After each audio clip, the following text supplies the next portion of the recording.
All right, you're all set. All right, hello everyone, and welcome to the October meeting of the Advisory Committee on Racial Equity, Inclusion, and Human Rights. It is October 28th. We will begin this evening. I know that we have a couple of members strolling in, so I'm a little hesitant to kick right off on roll.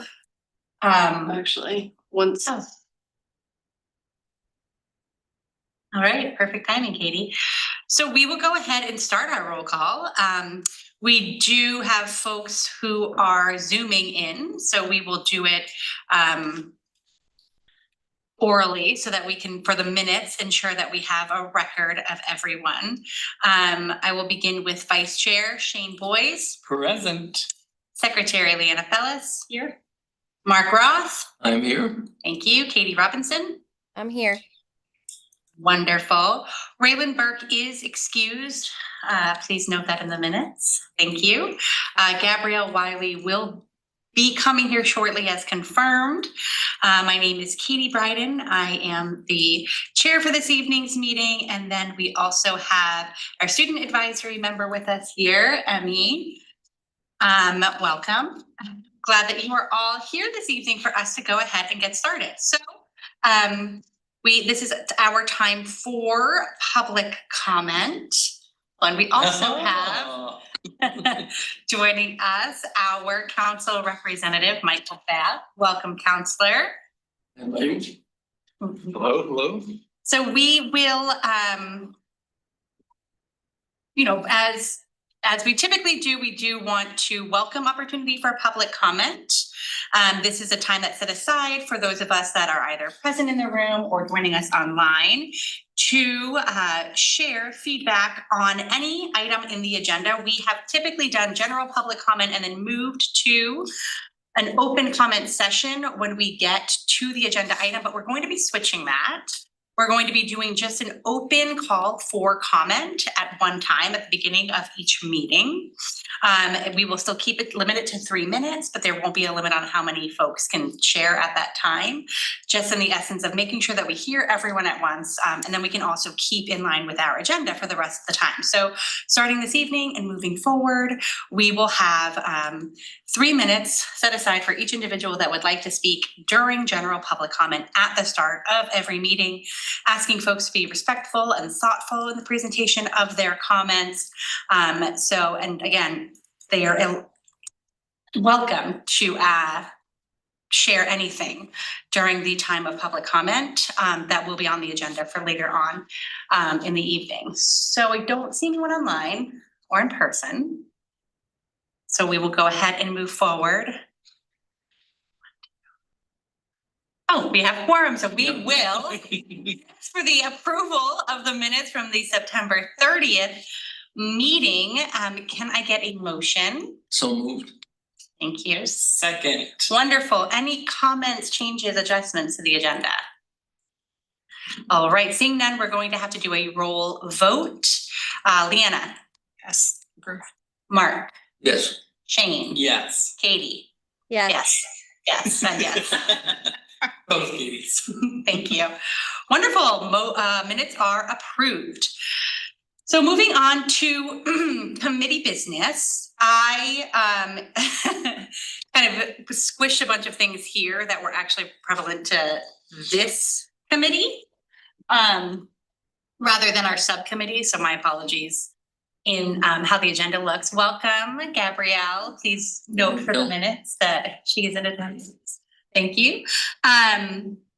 Courtney, do you think we should save that for other, let's move that down to other business, because our only other committee business under education updates, policies and events is the Martin Luther King Jr. breakfast. So I want to give a chance for Shane, if there's any new updates on that to share, please. Well, I'm sure there are new updates, except that I could not make the meeting yesterday evening, and I have not yet had a chance to look at the minutes from that meeting. They are still working full steam ahead. Events coming along. Location is still set as Jeff's Catering. As far as I know, no major changes. I believe we're starting to think about doing some marketing and kind of recruiting, but otherwise no major updates from me tonight. Thank you. Can I ask, and I think that this is, relevant for anyone. We've always been sort of like brainstorming ways that we can get involved in terms of additional education opportunities, helping with transportation if folks need help getting to Jeff's Catering and Brewer. Does anyone else, just so that we can sort of let it bubble up here and Shane can obviously absorb that and share it at will. Are there any other thoughts that folks have specifically about supporting the NAACP's Martin Luther King breakfast and how we might show up or be available?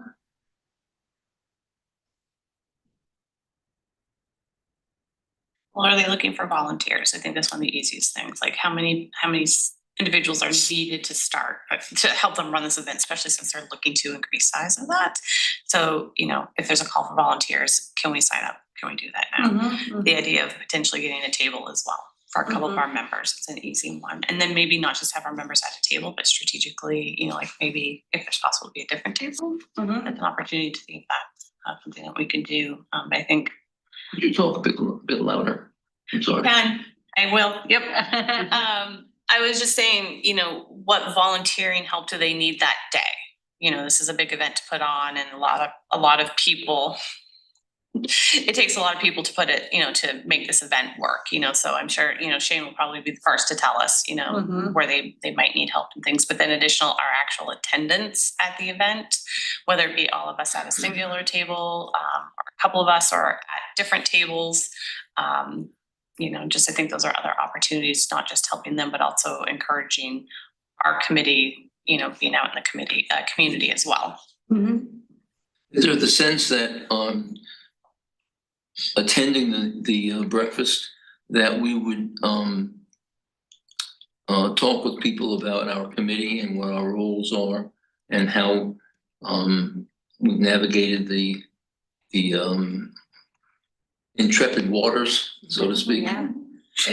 Yeah, that would be the goal. Historically speaking, this was always held at the university and it was really supported by the university.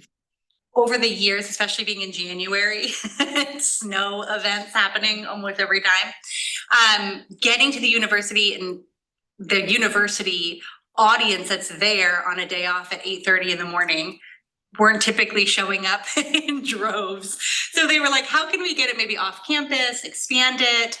We had wanted to provide space to do that in Bangor, but the funding and timing that we were able to offer wasn't in line with what they needed to set in stone. So that's why it's in Brewer. When we had thought about it being in Bangor, we had said, oh my gosh, we can do this like lovely sort of like MLK journey, right? Where you go to the breakfast in the morning, and then we've worked with the library to make sure that they have something, MLK focus in their education wing that we can bring people to.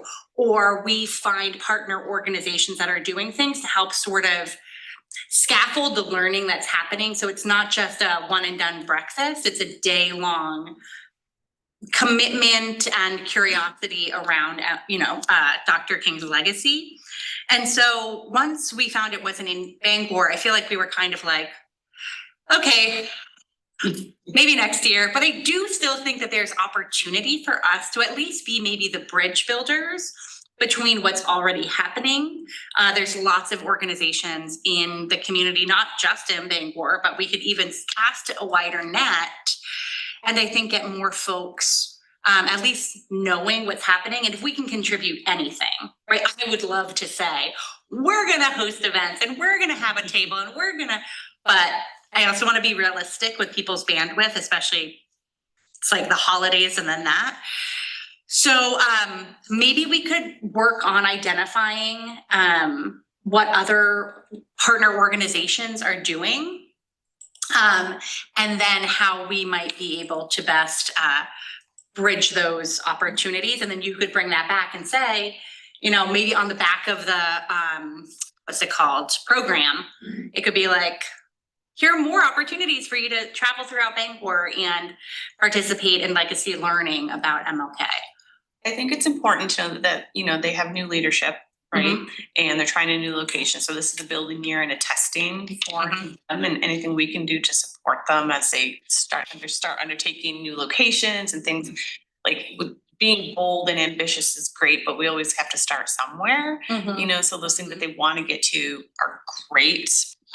Yeah. Sometimes it takes a little time. So I think it's, you know, to your point, if it's something like they want to include some sort of educate, you know, is that within our bandwidth to do, you know, those sort of things. But, you know, I think sometimes it's just the simplest things that we can offer them as they are growing and defining what they want this to look like.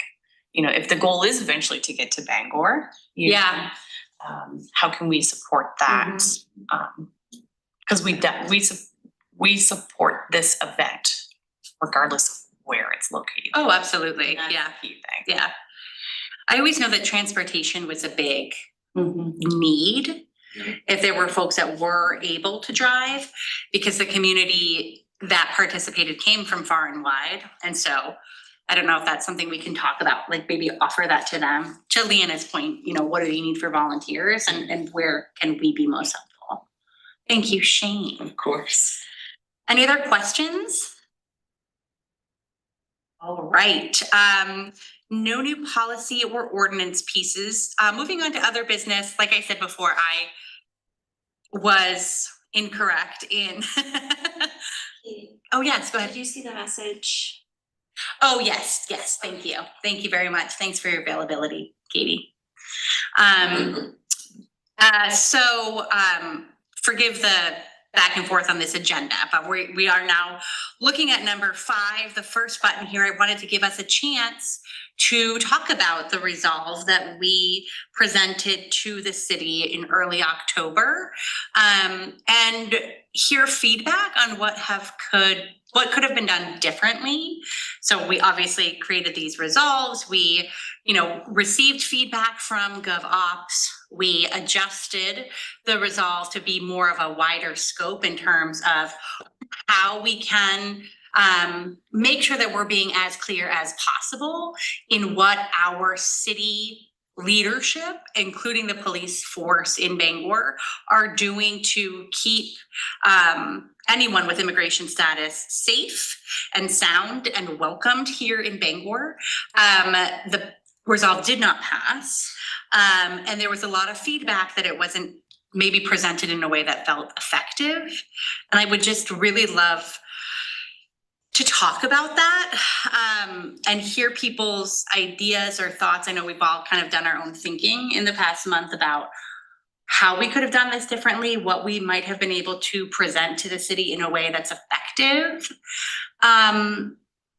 And I have some other contrasting comparisons that I want to talk about, but I want to start there.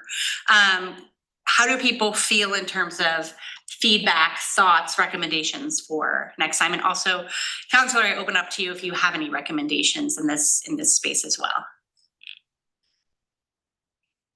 Yes. I think I need clarification as to what you mean by wasn't effective. Okay, thank you.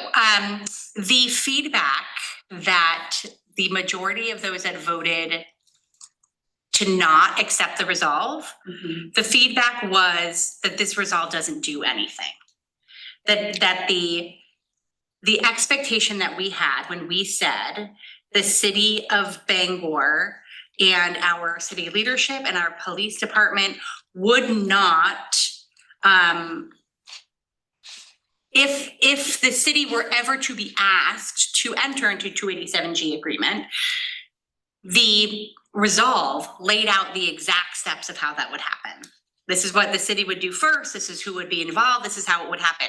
And our argument was transparency. People need to know if they're scared, what actually is going to happen. And this clarity to us was the best way to move that forward, especially since it was not passed out of GovOps to actually say, we want a clear statement that we will not enter into a 287G agreement. So the feedback for those that did not vote in favor of it was, this resolve doesn't actually do anything. It's just, if people want to know, they can look at our policies, they can look it up, they can make a phone call. We don't need a resolve saying things that are just straight facts. But part of the, No, please, like please. part of the problem is that policy isn't really a policy because it's not written down anywhere. Well, that was going to be my follow-up to this, which is it sounds like what they were saying is they want a policy, but my understanding is in previous conversations, no one offered up the policy. So it sounds like what really needs to happen is there needs to be some sort of directive to the police department to write up a policy, if that's what the city council is actually. They don't want to move unless there's a policy, correct?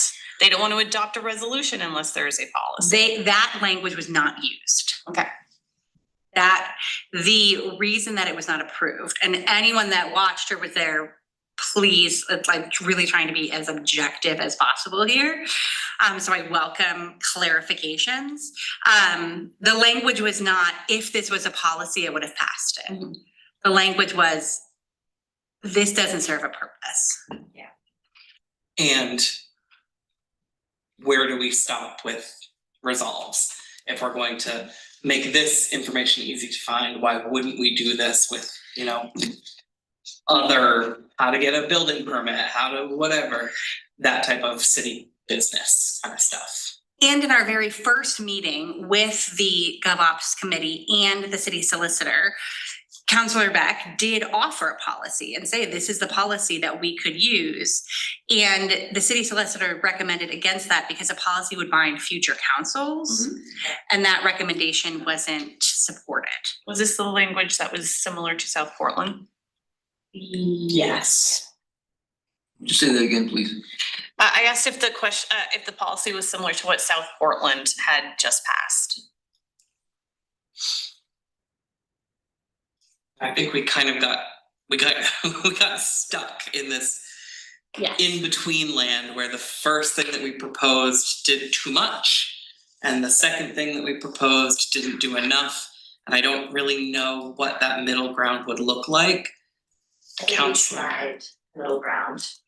And what we got was people who were completely against it for reasons that we expected. And then we had other people who were completely for it while acknowledging that it wasn't enough, but it was something. And that needed to be enough for now with the hope that we could do more later. And then there were others who I personally believe used that as an excuse to vote no. And they said that I would support this if this were a policy, but as it stands, it is simply a resolve and it is not enough, so I'm going to vote no. And those votes could have made a difference, but I think that they used it as an excuse. And I think going forward, if we were to take this as an actual policy, that stronger language would be more clear, even though it did step on the city solicitor's toes. Stronger language would have been more clear and people wouldn't be able to use a toe stepping, yeah. My question is, irrespective of a strong language or making it somewhat weaker, is there any sense that any kind of resolution would be acceptable? And is the council wanting to accept a resolution? Because it would appear to me that we might be continuing to fine tune the resolution and it's not going to go anywhere. No, that's I fair. think that's the big question. Courtney, I have a question, like a logistical question. So let's say, I guess my question is, are we even able to recommend a policy, right? Because what the city solicitor said, if the council passes something that binds a future council, they can't do that, but it's not necessarily binding the council, right? The policy would be a directive to the police department. On screen here. Yeah, so what would happen is if the committee was interested in putting forth a policy for consideration, that policy would go to GovOps. And it would likely be amended to some degree based off of the feedback from GovOps and legal counsel. And if that was voted forward, then it would go to council in the form of an order approving the policy. And just so everybody understands, because the city manager is over all of the departments as essentially like the chief executive officer, the order would actually direct the city manager to implement, if you will, the attached policy. And I think there was a little bit of confusion over future binding of councils. I think he had a lot of concern over the first resolve because the resolve meant to bind future councils. And that's not really like the resolves aren't the mechanism for doing that, but certainly council does approve ordinances and policies that would bind the council only to the point where if they wanted to change that process or policy, it would have to go back through the policy or process for amendment and approval. Thank you for that clarification. And like I was saying before, sort of that like compare and contrast piece is that last night there was an ordinance change that had a lot of feedback about the actual setting of Needle Point Sanctuary, which is a needle exchange that had originally started on Ohio Street and then had to be, well, wasn't correctly zoned for that. And that came as an ordinance back to city council last night to say, can we change the zoning? Right, and that went through the planning board and the planning board looked at it and approved it. And we had met, I think we talked to, didn't we talk to, I think it was maybe Director Gunderson about needle, well, we talked about the HIV incidents, but I do feel like we've had conversations about needle exchange and what the city was doing and how to best support that. And I was really pleasantly surprised, I wasn't surprised, it was really pleasant to watch people coming, telling the counselors how they felt, why it was important. And obviously it's comparing apples and oranges, and I totally recognize that. But when there's something that is truly so honestly divisive, like needle exchange, and how our police department interacts with federal agencies, that's the correlation I'm looking for. And again, I know I want to make it very clear that I know that I'm totally grasping at a unicorn here, but to hear the counselor say, oh, I always vote with the planning board, right? Like that's their recommendation is how I'm going to vote. I was thinking like, I wonder what again, I know that it's a policy and I know that the planning board is actually looking at numbers and figures, but I'm wondering, how do we build relationships and how do we present things that the city council doesn't see as spinning wheels or coming up with things that are just, you know, hashing out things that they don't have time to do, and more of a, hey, you presented this, I trust you. This is what our city needs, especially when we have a house full of folks that are in support of it. How do we get to that point?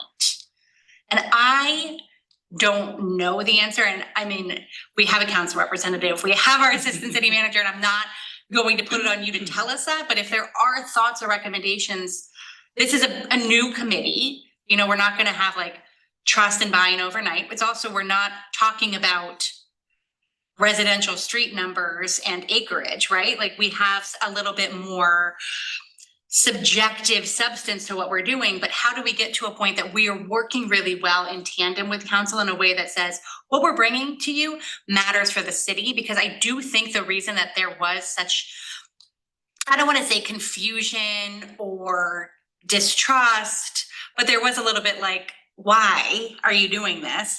Because I don't know that the council understood what we had been hearing and why it felt important for us to push this forward. So is that what we need to address? Do we need to start thinking about what are we bringing up? What, you know, and I don't know. I don't have an answer, and I wish I could tie this diatribe up in a way that made it thoughtful, but I don't know where to go from here.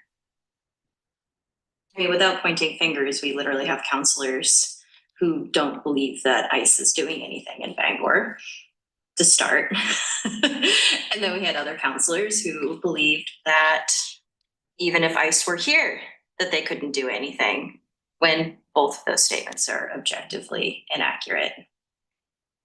So I think it's gonna be a matter of changing that. Counselor. Well, here's my take. This committee did exactly what it was designed to do. You worked really hard, you know, and you had a lot of feedback from a lot of residents. And you crafted something that you felt that the city council should take note of. And they took note of it. And they gave feedback. And it was, you know, you should talk to the police, you know, chief, you should get a solicitor. And you did that. You had the meeting, worked on the result. I mean, it got watered down pretty bit, but that was the feedback you were given to work with. And you were taking the direction of council and you took the advice of the city solicitor and you crafted something that, you know, was more in line with what you believe council asked for. And you brought it back forward and we looked at it and yeah, we didn't pass it. But this committee did what it was supposed to do. So as far as what could have been done different or anything like that, I don't know that there really could have been. I think, you know, you've made your voices heard. You've helped a lot of other people have their voices heard. You know, it was a big conversation that council had. And really the one takeaway I would take from it is this: as much as I voted in favor of the result, however, everyone, in my opinion, bent over backwards to talk about the fact that no one is going to be surprised with the 287G. There is a lot of hoops that have to be jumped through, and you know, what I'd like to have seen us commit to that in writing just to put more people at ease. Absolutely, that's why I voted for it. But it doesn't change the fact that that's still the procedure. And that was a conversation that this committee raised up. So I would be pretty proud of the work that you've done. To, you know, regardless of outcome, you did what you were supposed to do. Thank you.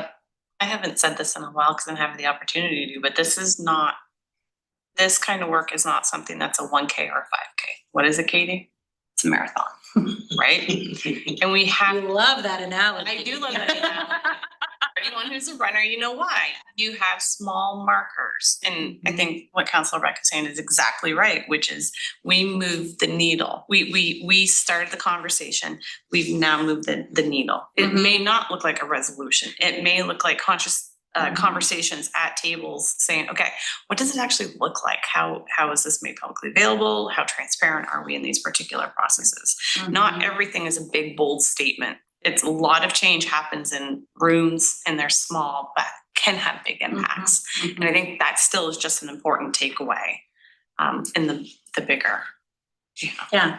what we want Bangor to look like. Thank you. Great feedback. What did come up in this conversation was we asked, okay, if the resolve isn't going to do it, what can do it outside of a binding policy, outside of all these extra hoops? And I don't know, Courtney, if there is even is sort of like a if you have a recommendation as, you know, a city leader, if this were to just be put in writing, what would that look like? You mean like as part of like a policy or a procedure that internally we would follow? Well, it sounds like it already is the procedure that's followed internally. So is it written down? No. Okay.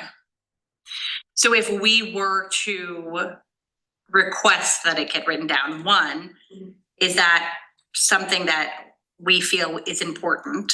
And two, what does that process look like? That's a great question. I think the city manager has the authority to write down the procedure or the policy, sort of, if you will, in terms of what those steps would look like for such an agreement.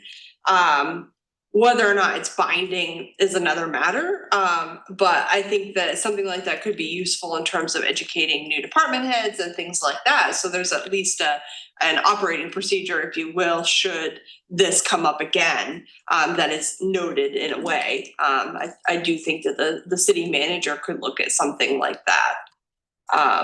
But again, if through that process, how that turned out or worked out would still depend on the direction of council, if you will. Okay, so if we were to say, for instance, the bare bones of this, right? Like the Bangor Police Department and an outside agency goes through established municipal channels, beginning with the city manager, with an open process and multiple layers of review at the city manager's office, discussion at GovOp committee meetings, referral to this committee. Like, if we were to adjust this to be a very clear procedure without the additional language of, you know, trust and dignity and safety, even though that's incredibly important from a training perspective, is saying out loud, the city of Bangor is committed to this process. I recognize that that's something that, yeah, the city manager could implement, but can you say more about it going through council again?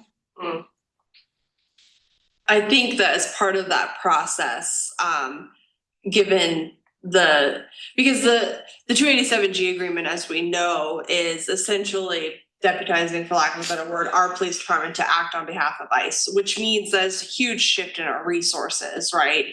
And so I believe that from a staff perspective, we understand that that is a conversation that would need to happen with council, to at least raise the question, to see like if they're in favor of it or not.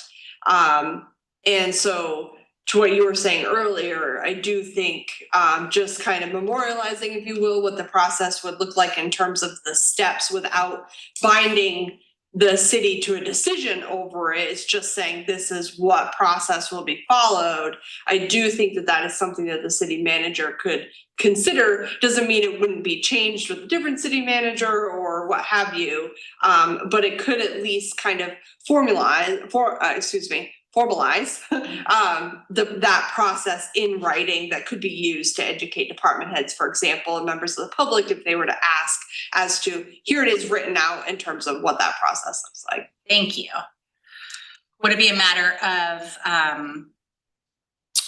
writing this out and presenting it to her?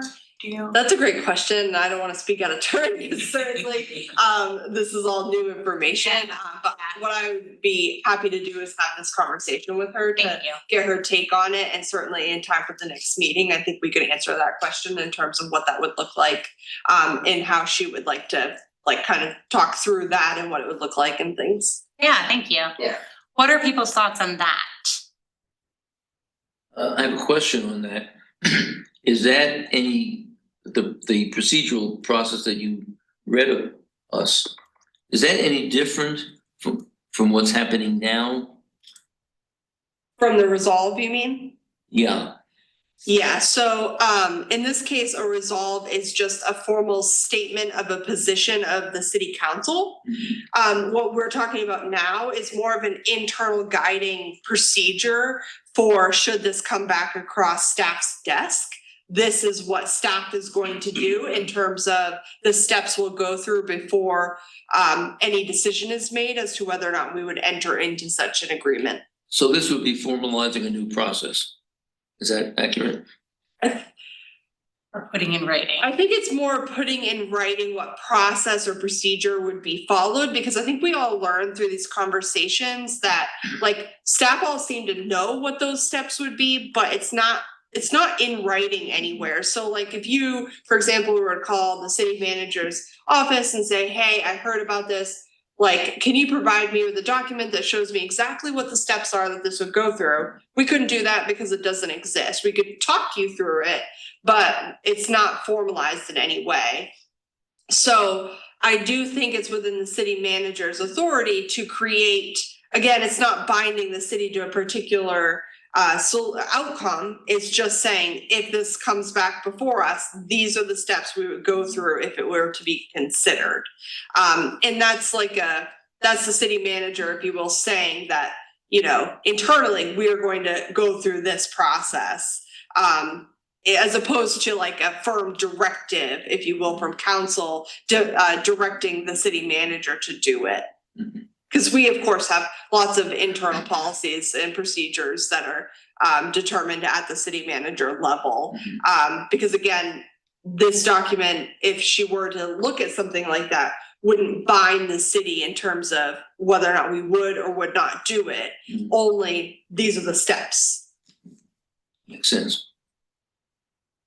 Are we, and I don't think this needs a formal vote, but do we feel like having Courtney talk to the city manager about getting this formalized in writing for city procedures is something that we're interested in doing? Yeah, because that's essentially all we were asking council to do through the resolve. So if council doesn't want to do it, then maybe it's something the city manager would be willing to do on the back end. Yeah, and I did feel like very confident with all of the conversations that we had with our chief of police that this is something that the police force is very much aware of. And that was a really, it's almost like I just kind of wish we could put him on blast and say like, look, like there is a policy and there are people that are not looking to seek out, you know, partnerships with ICE, and this is positive. So this is a good thing. You know, there is a commitment to your safety happening in the city. So, and that's kind of all we ever wanted to do too, once we realized that everybody was on the same page in terms of a 287G agreement. Can we just say that out loud, please? Because everybody's scared. And I feel like too, this just kind of applies to Workforce 101. Like if you go and you work someplace, they always say, please review our workplace policies. Cause like I work in healthcare, we have a policy for literally everything and it's accompanied by a workflow. This is how this process works. This is why we do it this way. This is where this information goes. And after you enter this information, it goes to this place. And everything has an explanation. And like, it seems like it would be common sense for the city to have something like that too. Especially where this is literally their workflow and we're just asking for it to be in writing. So it's accessible for people who may have fear and anxiety around not knowing. They can then go and they can go to the city website and then say, oh, this is the city policy. That makes sense. Yeah, absolutely. Counselor? I was also going to mention too, that you remember next week, you're going to have 3 new counselors who may or may not want to engage in that conversation. So that's something to be mindful as well as, you know, this new council will also be beneficiaries of your advice. And, you know, that might be a question to ask do you have any direction for us? Yeah, that's a great recommendation. Thank you. Courtney, so can we, are you comfortable meeting with the city manager about what her thoughts are on? Yeah, because there could be other considerations and thoughts that I haven't thought through or just on the spot. So yeah, I'm for putting you on. That's okay. I'm more than happy to have that conversation. And like I said, I'll definitely come back to the next meeting with more information. Thank you. Yeah. Thank you. And I don't know, I think everybody's maybe heard this on the news, but Wells, Maine was the only city in the state that did have a formal 287G agreement and they canceled it. I think at the beginning of this week or late last week. So there are currently no cities in the state that have an agreement, which is positive. And I think we're all starting to recognize that's for a reason. So yeah, thank you everyone for your work on that. And I really appreciate the feedback and teamwork on this. The next thing that I wanted to just note is that at that October council meeting, we had new members voted in. So we have 3 new members that do they all start in January? Yes. Okay, so they'll all be starting in January. Teresa Fallon, Suzette Furrow, and Sharon Weber have all been appointed to our committee and they will start in January. I do think it's probably worth noting too that there was a gentleman that was appointed almost immediately through the end of next year to fill a partial term, and he has since resigned. So there are currently 2 current vacancies, but of course those terms end the end of this year. And of course members Leanna Fellis and Gabrielle Wiley will be terming off the end of this year. And so come January, you will be down one position. All right. And that position is a position whose tenure starts in January? Yeah, that would be, The vacant position could actually be filled at any time, and that position's term would end the end of 2026. So they would have to reapply if they wanted to do the full term Got it. of 3 years. So it's just a partial term at this point. Okay. Great, thank you. All right, so now we're back to our 3 bullets here that have been on here for quite a while. Which is our language, access statement and interpretation assistance, the accessibility tools, and the web page.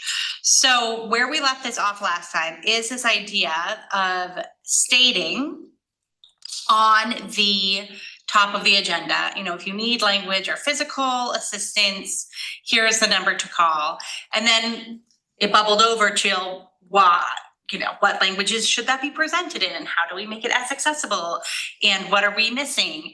And so I reached out to the Maine Multicultural Center and heard back that the 3 most spoken languages in the Bangor area are Spanish, Arabic, and Haitian Creole. Yeah, so if they made a recommendation to translate this, those would be the languages that they recommend.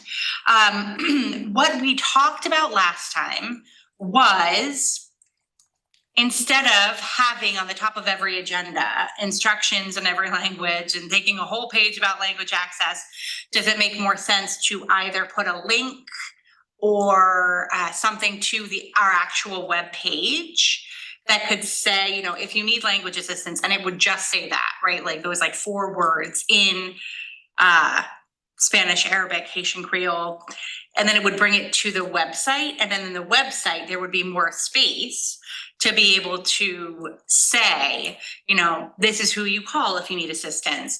This is where parking is.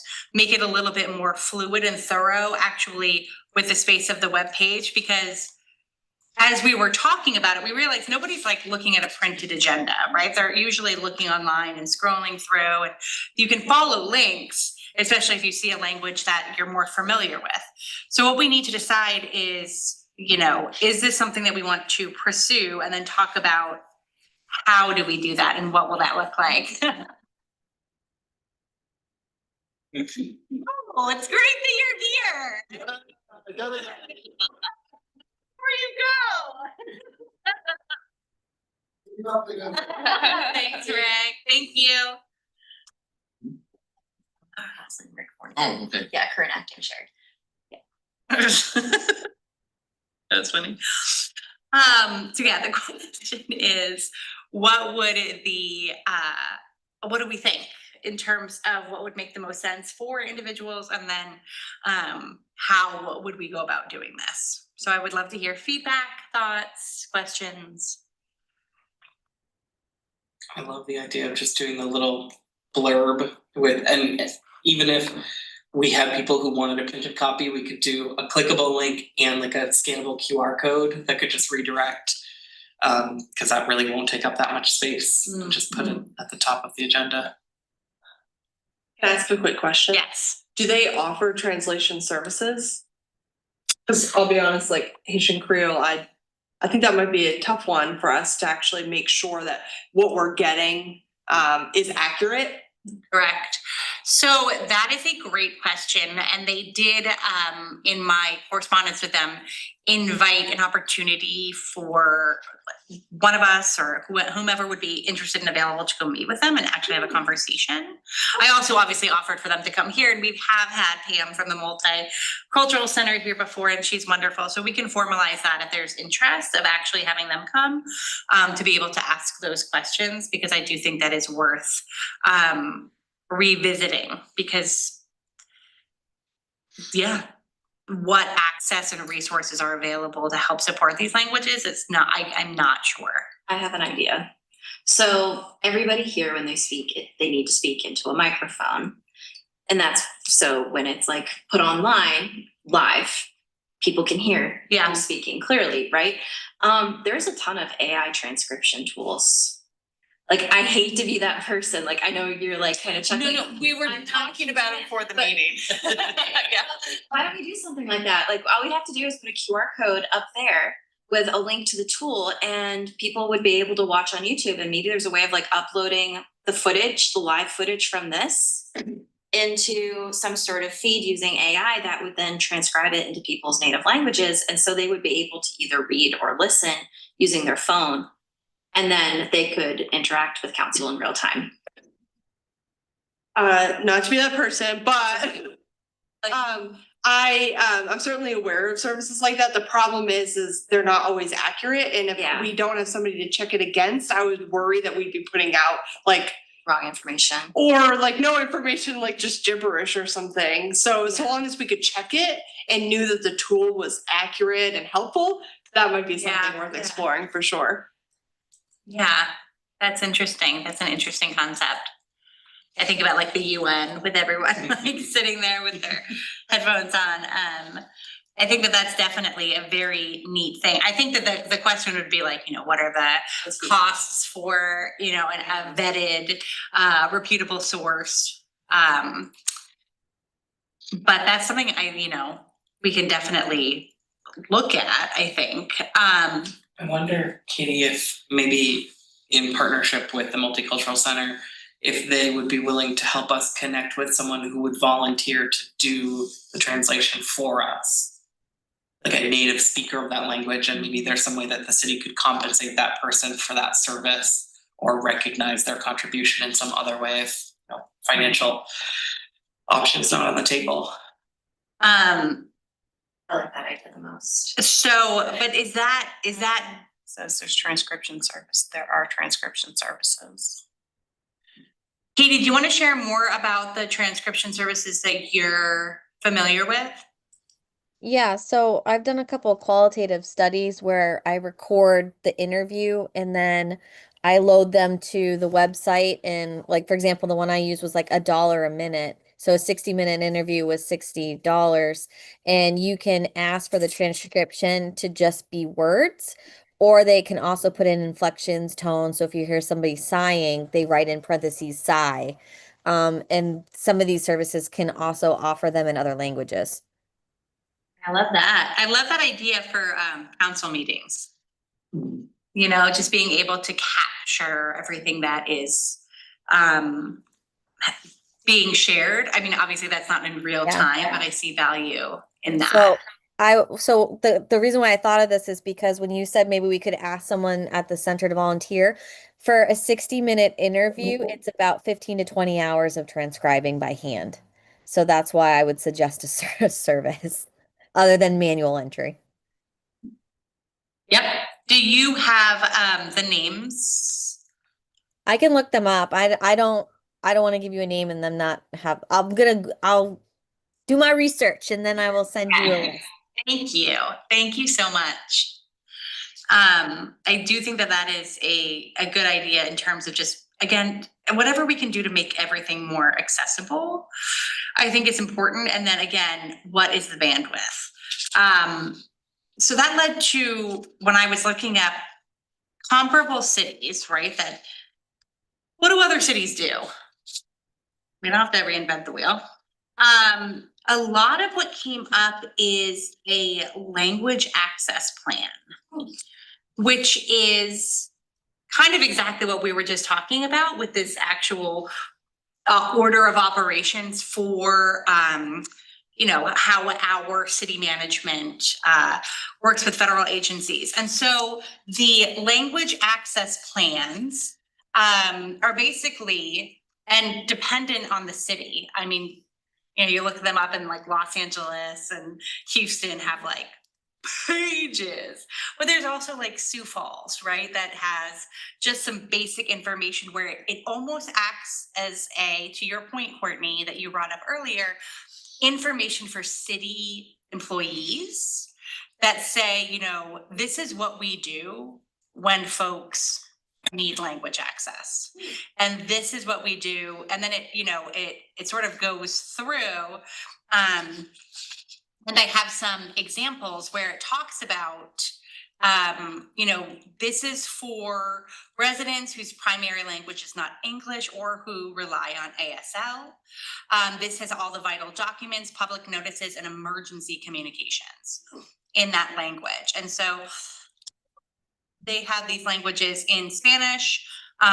You know, they have basic, you know, American Sign Language, Arabic, whatever it is that our city might need. And then it sort of talks through when, you know, this is, for instance, public notice, if you do need language access, public notice of where language assistance is available at no cost. Those signs are available, you know, at the front of the city council chambers, at the, you know, front of the library. Like the city as a whole and all of the entities put out this language access plan for every department so that every department knows what to do when they're met with an individual that identifies as needing language assistance. So I didn't know if the city had that or what. Again, I'm like very bad at taking a molehill and making it a mountain. Like my consistent bit of feedback I received, but I do think that, you know, in terms of if we're going down this rabbit hole of saying, here's a link, here's how to call our, you know, assistant city solicitor if you need help, why, like, what else are we missing? And what is our, how wide is that net? And so, I thought that I would just mention that, bring it up for conversation, love to hear the history and love to hear the thoughts there. The city does not have that, no. Well, to go to back the first part, you know, we're talking about translate. I think what makes most sense is putting that forward first, right? Have the city adopt this, and maybe as part of that process, someone else does some research on, you know, we can offer up other sources, you know, or, you know, information that someone else goes out and also does a little bit of legwork on this as well to look at other potential services and things that are out there. Because none of us is specialists, none of us are linguists, you know, things like that, I think, last time I checked.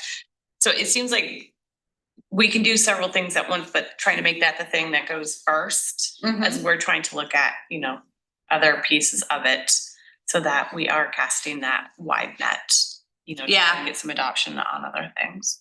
Yeah, and what it did mention is having like on the city website, have a language assistant page. And on that page would say, if you need language assistance, call this individual. But then it would have links to all of like the emergency communication plans, things that every citizen needs to know and have. Links to it, which again would sort of go back to, you know, like, I guess, yeah, what do we start with, you know, and what are the most important resources and how do, you know, is this something that, is this in our scope? Is this something that we should be exploring? Can I just ask a question? Like, does the Multicultural Center have like an idea of how many folks need translation services? It's another great question and not one that I asked. So I can, and maybe it is just a matter of like, the first step is inviting some of these stakeholders that do work with non-English speakers, come to the table and say, like, if there was a language access plan that the city put together and this went to the police department, the library, the fire department, the Bangor School Department, what needs to be in it? What are you constantly being asked? And do you have these resources? Maybe they all have language access plans that they've collected and put together. That makes the most sense. I will just say too, that I think something like that could be really helpful to really flesh out, not only because I think staff would like to have a guiding document that kind of shares with them what they should do in that scenario, but also to check us too on our sensitivity in terms of like, you know, what, like, I'm curious, like if an individual is coming like to the counter, for example, and it's clear English is not their first language, what is the appropriate way to ask the question if they would be more comfortable if there was translation services, or no, because they're trying to learn the language and it might be slower, but Things like that might be really helpful too, in terms of like tips for staff to be sensitive and thoughtful as part of Mhm. those, interactions. Back to the unconscious bias. Mhm. You know, Yeah. how many of us shut down when we're approached with something that's not familiar? Yeah, and also another mountain. What sensitivity training is offered to city staff? I know that the police department in particular does a lot of training in those areas, and I believe fire department does too, but there's no, I don't believe that there's any citywide sort of training that's required. You know, we might touch on some that's offered through Maine Municipal Association on occasion, but and there may be some modules in our online learning system that speak to that, but there's, to my knowledge, there's no sort of uniform required training around that for any city employee in any of the departments. So that's certainly something we would welcome feedback from this committee on as well. What platform do you use for your online learning? It's called NeoGov. I believe it's specific to municipalities. Sounds like it. Yeah. I just want to caution on this particular topic because I feel like training is sort of its own side topic because right now we're just talking about language access, but that opens up to a whole bunch of other areas, you know, working with people, you know, neurodiverse, anything, right? So I think we just want to be very clear about, you know, one path is looking at a language access plan and then taking us, once we kind of get that, where does that then take us to? Logical.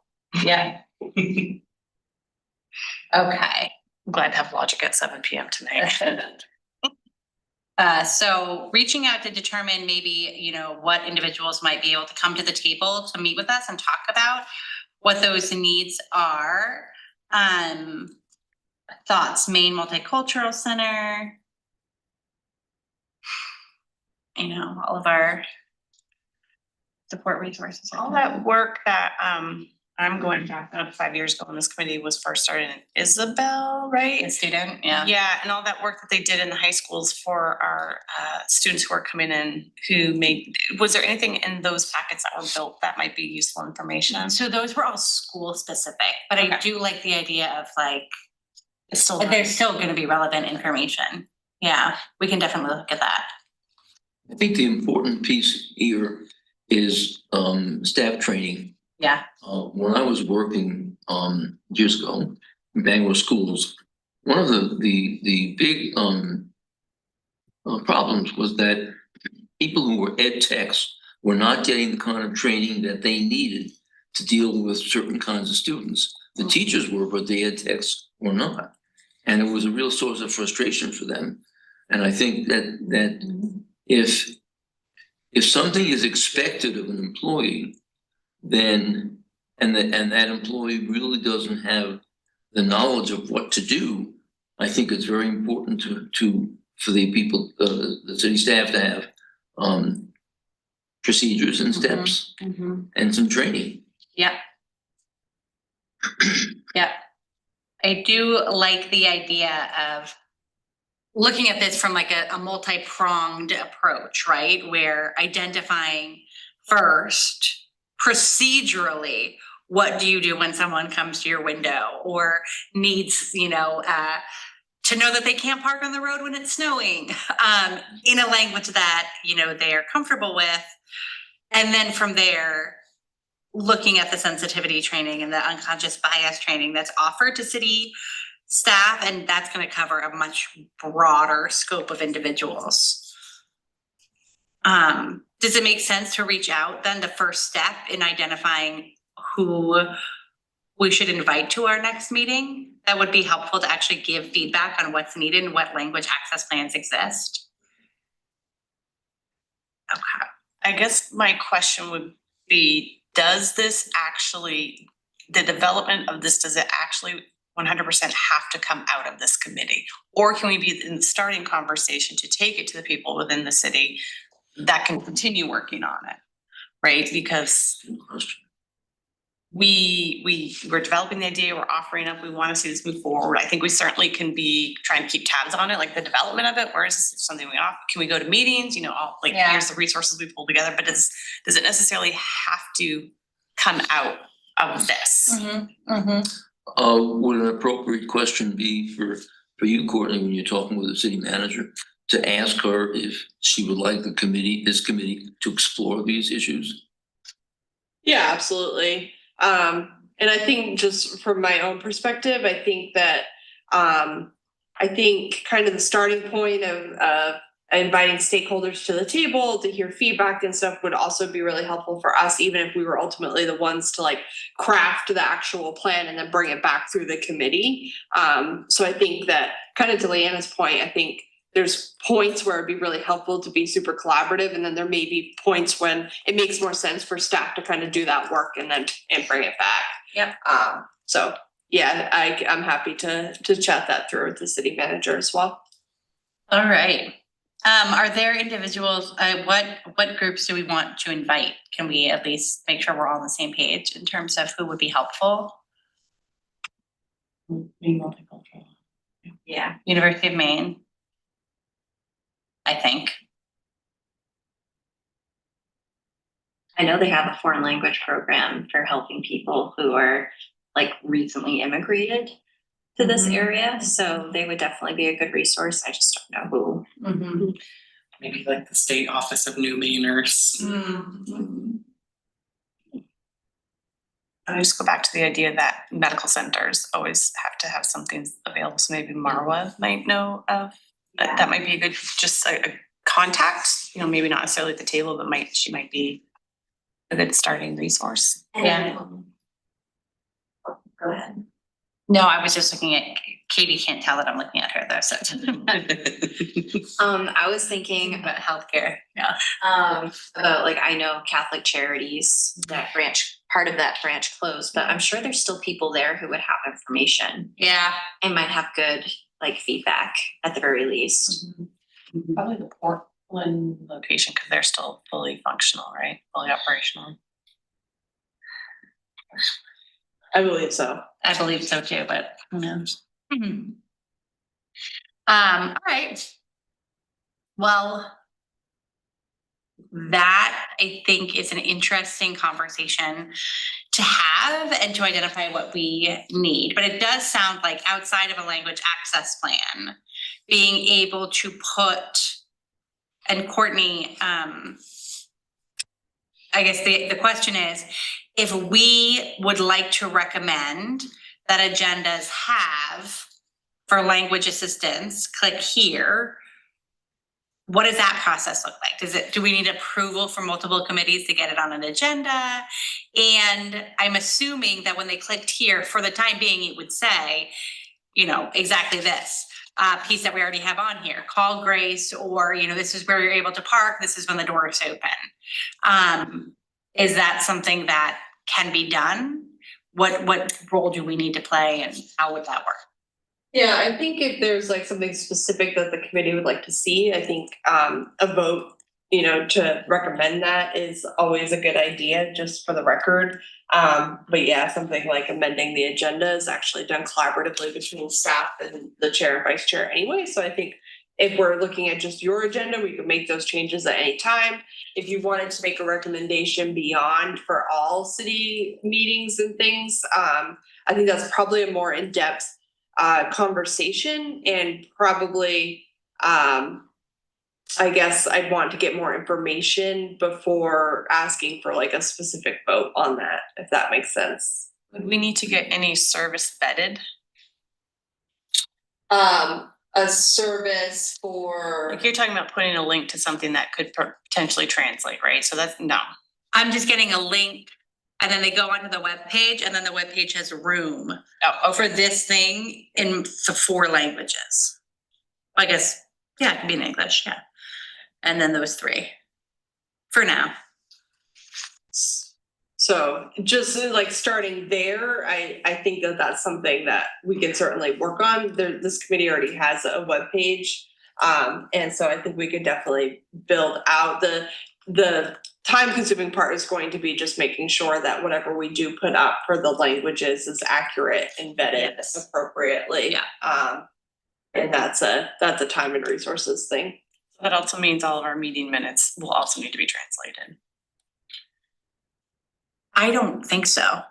Not right now. Yeah, I think that would be maybe down the line, if that is something that we end up with a service or agency that's willing to help us. I think we could look to that direction if the committee was interested in making that recommendation. But the city as a whole, we have a ton of minutes, so I think that would be something that would need to be more robust, I guess, in terms of translation services. Yeah. Like I think for like the lowest hanging fruit and the first step would just be letting folks know if they did want to know when the meetings were, how to get there, where to go when they come in, if they need help. You know, I know that Grace is obviously trained to be able to answer those questions and at least direct them to the right resources. But it felt disingenuous to put this, if you need language assistance, in English and just leave it. So that's why we went down this further exploration of other languages.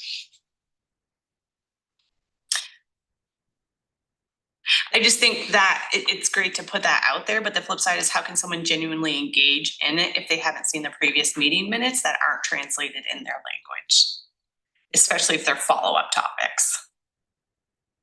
Yeah. I'm sorry we opened the can of worms. No. I was looking at this more for, to be perfectly honest, I was looking at this more for like this is what should be on our city council's agenda. Sure. And that they should be able to understand what the upcoming agenda looks like in their language. Still think it opens the opportunity if someone wants to listen to it and they want to know more, they would probably want to at least see the previous meeting minutes in that previous language. I think though that if somebody is interested in learning more about the committee, if they had, to Katie's point, and a place to go where in their own language they would know who to contact to get help, we could at that point better understand like what they need, what their level of participation desire is, because at that point we're looking at translator services anyway. And certainly if that's the case, then that person would also be able to assist with the previous minutes in terms of giving that person the gist of what occurred at that meeting. So. Wonderful. We do have a question that it was this wonderful citizen that brought up at this point to begin with, to offer it in other languages. So I welcome the opportunity to hear. Good evening, committee. This is Jamie Beck. I am a resident of Bangor. Thank you for allowing me in to make a semi-comment / question / I don't know what it is. Anyways, thinking about the process of what you guys are speaking about, of maybe needing to have meeting minutes translated so that people are able to kind of follow along with what has been happening within committees and track those kinds of ideas. I'm wondering if this is maybe being overthought just a little bit, and I say that with all the kindness and respect in my heart, just because, for instance, last night's city council meeting, was it last night? It was only last night. Wow. The consent agenda included a bunch of meeting minutes that dated back to June. I know that this committee's meeting minutes are not that delayed usually, but if someone needs to have information more readily than how quickly meeting minutes are published and accepted, like right now, if someone is watching on YouTube this meeting, they can see in their own language with captions, they can have that translated online without any effort from the city for that to happen. So I'm I think what was the impetus for considering when we're publishing, hey, if you need translation services, it was more of translating, making sure that our website is able to be translated into multiple languages as needed. And the in-person real-time interactions are also able to be translated. So if we're talking about someone being able to engage in meeting minutes, if you want to attend a meeting and you need a translator, here's how to get it in your own language. That was kind of, I think, my at least thought process around this, because the post hoc idea of needing to translate meeting minutes and translate already gone by minute or meetings that are posted on YouTube. I think that there's enough AI tools and enough translation tools that most people who are that interested in engaging in that way already are aware of that, or have other people in their sphere who can direct them to those tools, rather than the city having to go through that effort and spend that time and money. Thank you for allowing me more than 3 minutes of that drawn out conversation. Thank you very much. And I think that you introduced, I didn't know that was an available resource, that folks could see it translated in their language while they were watching the meeting on YouTube. Yeah, we actually just confirmed that you can change the language setting within YouTube for everything. Cause I looked, cause I always have this meeting up just to make sure the video and stuff's working, and I could only see English as an option, but Gabrielle I'm trying found to figure it out. better alternatives. So that's fantastic. That is good to know. Thank you. Thank you very much. She's like, your meeting's gone on long enough. YouTube fixed this for you 10 years ago. I guess to that point, it's nice for us to want to put those things out, but it goes back to the idea that we can try to be the leaders in all these things.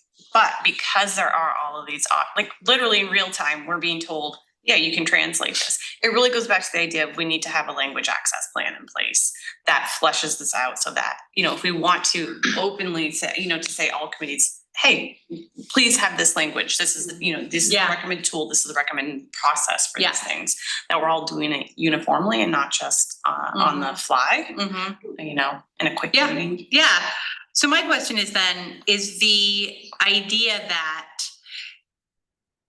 for language access, click here, and making a vote to move in, make the recommendation that goes on city agendas, do we wait to hear, well, one, what that need is, and two, work on a language access plan first? I think that's where that's your recommendation?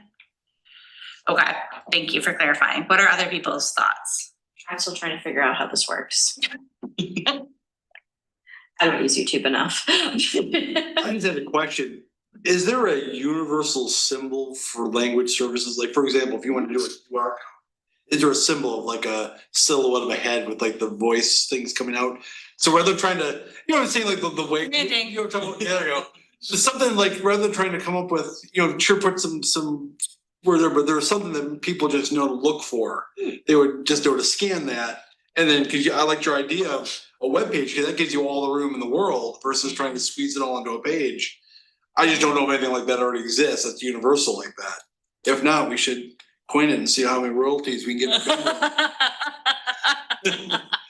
Well, if you follow AI, it says no. But it's something the US government is looking at changing, if you believe AI. So I changed my actual YouTube settings over to Spanish to test this.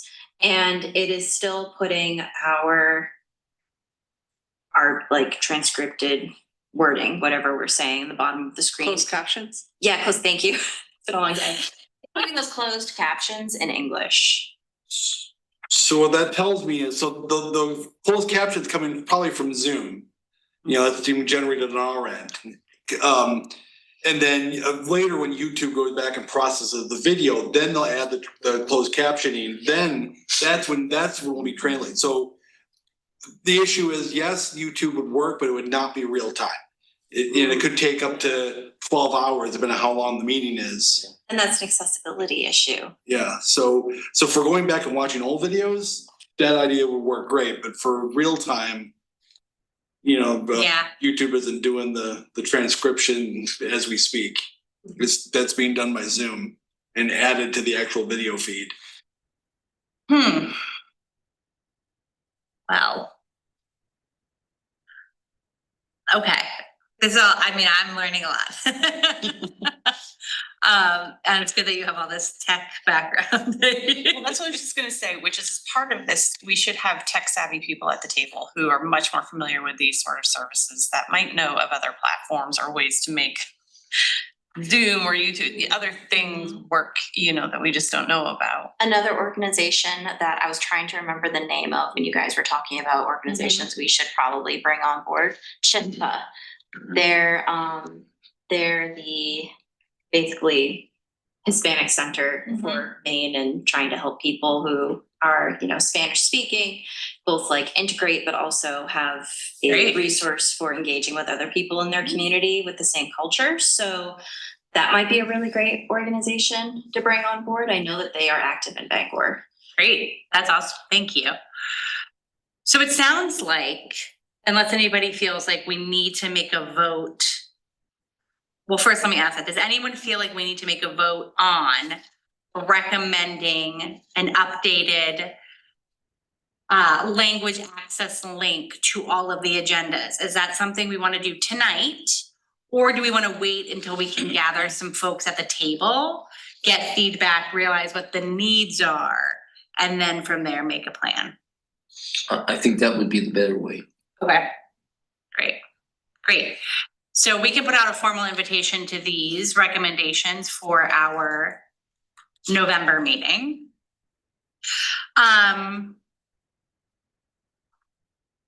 Speaking of our November meeting, sometimes they fall weird for us and they fall around Thanksgiving week. Yeah, this one, the next meeting, regularly scheduled meeting is November 25th, which is 2 days before Thanksgiving.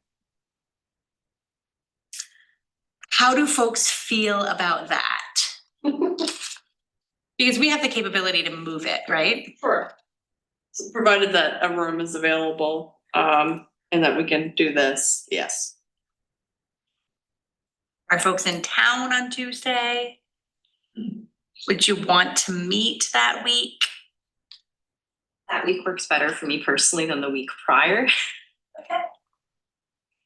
Not to. Yeah.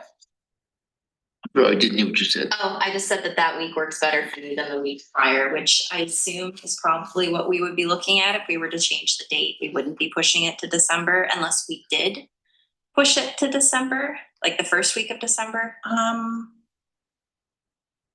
No, I think it seems like everyone's gonna be here and everyone's fine with it, so. Maybe a different person in the seat. My term ends at the end of the month. Yeah. It's my last meeting. There'd be a new appointment, Yeah. be a new appointment when the new council gets seated. Yeah, the council chair every year determines the committee members for council and who gets to act as liaison to various groups, including this one. So we We don't. just got you. Yeah, you just got here. Like, so we don't know. No, we won't know until after the election and then a new chair is selected. Well, we would make a formal recommendation that you return. Please. As Lisa, the tech expert, I was kidding, you're very helpful in many other ways. All right, well, before we leave, with the few minutes we have left, may we please have any manager updates?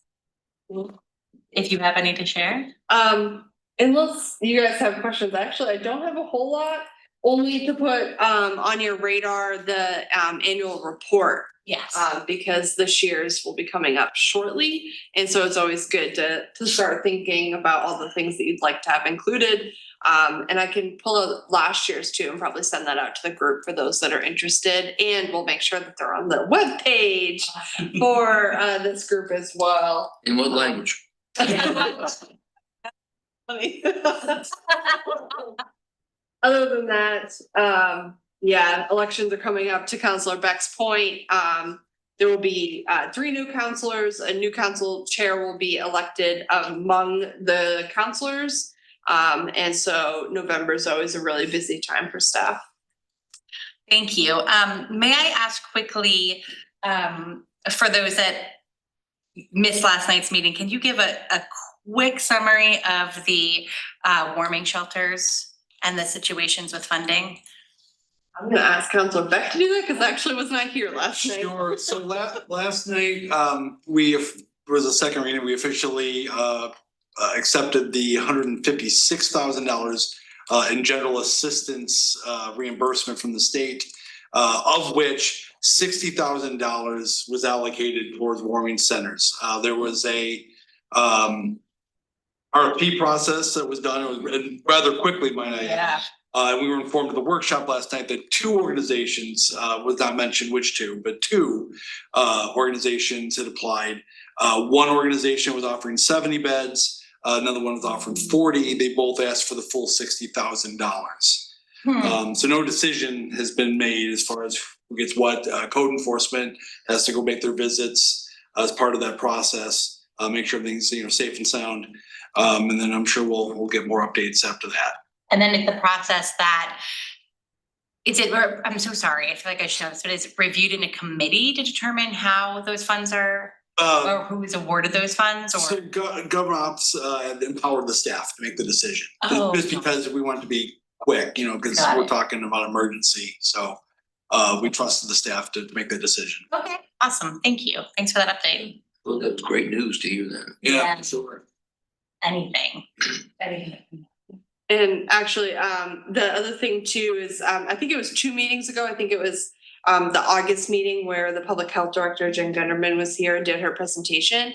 And so she recently circled up with the survey link for the HIV outbreak.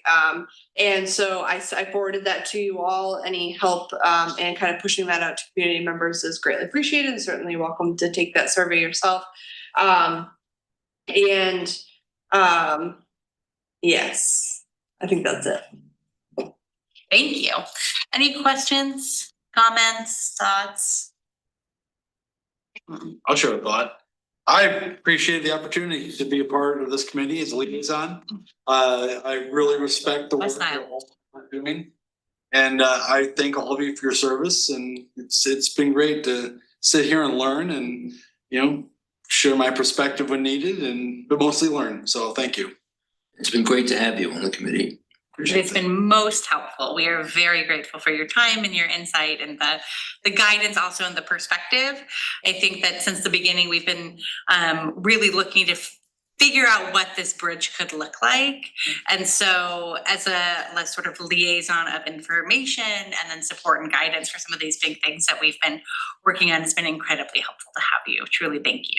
Sure. And I guess if I could leave one thought is that, not everything that gets recommended by the committee is going to get, approved, but your Wrong. Get out. your insight fosters communication among council that are invaluable. So the work being done here is very, very important. So it's not always about the outcome, it's the work itself. The So, journey. yeah, well, appreciate it. Yeah, no, that's very great. Thank you so much for that insight. I agree. Wonderful. All right. If nobody has anything else, can I get a motion to adjourn? So moved. Second. All right, we'll roll vote. Leanna, Yes. Katie, Yes. Gabrielle, Yes. Shane. Oh, Mark, sorry, Mark. Sorry, yes. Shane, Yes. Katie, yes. We're adjourned. Thank you all.